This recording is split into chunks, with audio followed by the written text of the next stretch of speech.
So I would like to discuss with you homework number 1 for machine design. The purpose of this homework is to identify the critical location in X. We talked in class, you have some boundary conditions, different case studies, and you have to do the section cuts depending on uh, the discontinuities that you have. Okay, so let's go and explain the homework. Okay, the homework is given is all the due dates are posted on D2L, and it is you don't. I'm expecting that this first page, this cover page especially, you can either type it, you can do it electronically. You don't have to download it and fill this up, but I will expect you to at least write your last names first, please, and your first name. Fill this page. Don't have to worry about anything else. Is open to everything, the entire World Wide Web. You can talk among you guys. You can talk about the entire class. You can discuss the homework, see what the homework, discuss the topics and see, I'm thinking about maybe I need 3 section cuts. Maybe somebody thinks needs 1. Maybe somebody thinks needs 2. And you can talk about that type of conversation in terms of how many section cuts you really need. But however, to talk about in terms of this is the solution I got, and what did you get, that's okay as well, because you are discussing your answers. At the end of the day, I don't want to see a carbon copy, 40 carbon copies of the work. That's what I do not want to see. And yes, you have to use a 6-step process discussed in the course syllabus. Please go to the course syllabus. Remember, step number 1 was the problem description. Just walk through all the steps that your homework was given.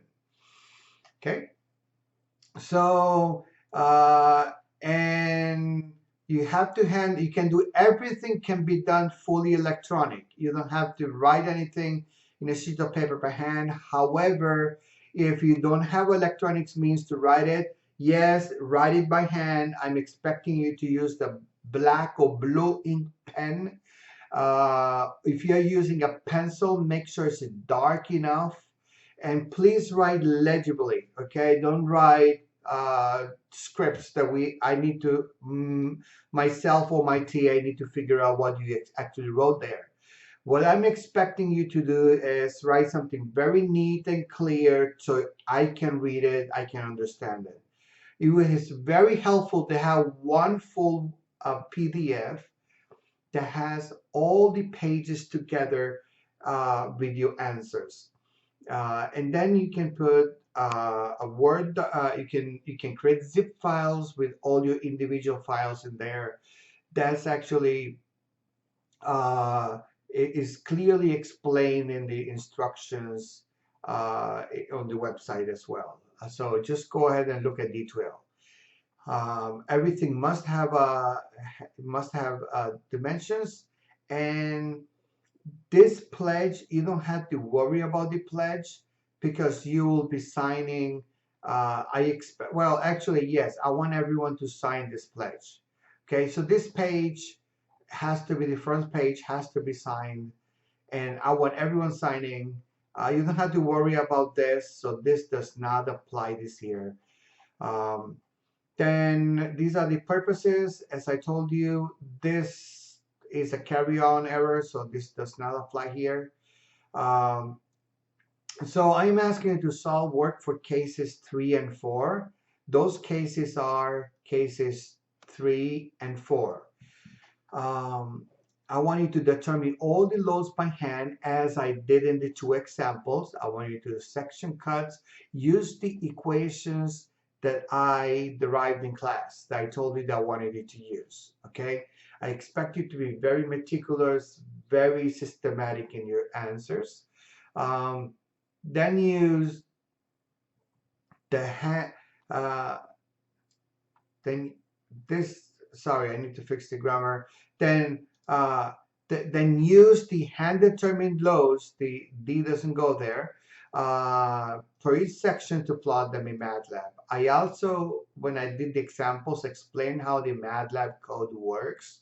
If you still have any questions, you can definitely approach me. Know that the point load is acting at a 45-degree angle and the torsion acts in the center. I will explain what does that mean. You need to find your torque T. So basically what I'm saying is there's a torque missing there, but you're going to do figures. I'm asking you to use figures 3 and figure 4. So these are 2 case studies I want you to do. So basically, this load Q, as you see here, is applied in the corner. Okay? It's applied at the tip. And this is creating a torque in this direction. Right? So then you're going to have a counter torque here in this section that will actually make sure that all your torque is 0 in this section. Okay? So what I want you to do is I want you to move this load right in the middle, right there in the centroid, and replace it with distributed moments all the way across, and then solve the problem. Okay. The same thing for this case. As you can see, the load is still applied there, and this is generating a load in this direction. And I want you to find this direction. I want you to find the counter load. This is just a notional torque. It can be the opposite side. It can be this side. Okay. And don't forget, you have a point load applied here. One is in the axial direction, and will give you axial direction load, and will give you vertical load. Assume that everything is applied, this load is applied at the centroid. Same thing here, it's applied at the centroid. Okay, this is, so I'm expecting you to do case number 3, case number 4, and then using those cases, identify the critical location in X for both of these. And the last question is, from the notes, when working with static indeterminate problems, what 2 types of methods are recommended for statically determinate? Include the recommended flow chart. So I discussed that in class, also is in my handout. I want you to go over that, and I wanted to discuss it. Also, I wanted to come here. If you go under loads, Goyal nodes, and there's an example here. Okay, so click on this example. This example just tells you what I'm expecting you to do. If this is fixed, assuming that your load's applied here in the corner, then you can see that your distributed loads is applied here, and my goal is to find what a torque would compensate that. The first thing you do is to move your load to the middle, okay, and then you have distributed moments that go all the way across. They look something like this.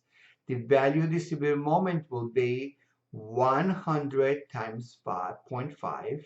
That will give you pounds. That's because distributed moment, okay. And then if I want to find the equilibrating T, what I would do is I would just take, in this case, I took T in this direction. So that's why I have a minus because they're going inboard. And then you find your T that gives you minus. That means it flips out on the other direction. So what I want you to do is your whole problem about your centroid, okay? Now everything is in the centroid will look something like this. You got your distributed moments, and you got equilibrating torque, and you got some distributed loads. Then I want you to use the equations as we talked in class to find what your V sub 0 is. This is just to find your reaction loads. And then you're going to do 2 section cuts here. And this is just for a section cut right here in the middle, if you would. And that will help you how to find all the loads. And the rest you can follow the examples that I provided. So this basically explains what I mean by finding the equilibrating load. Please take a look at it and best of the wishes.